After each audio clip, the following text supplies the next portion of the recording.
The Doberman Pinscher, commonly known as the Doberman, is a medium-large breed of domestic dog originally developed around 1890 by a German tax collector named Karl Friedrich Louis Doberman.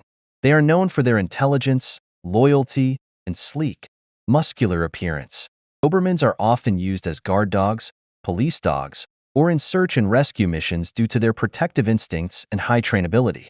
They are also popular as family pets because of their affectionate nature towards their owners. Physically, they have a square-shaped build with a powerful, athletic body. Their coat is short and sleek, usually black, blue, red, or fawn with rust-colored markings. They require regular exercise and mental stimulation to keep them happy and healthy. Proper training and socialization are essential for Dobermans to ensure they develop into well-behaved companions. They can be wary of strangers, making early socialization crucial to prevent aggression towards unfamiliar people or animals.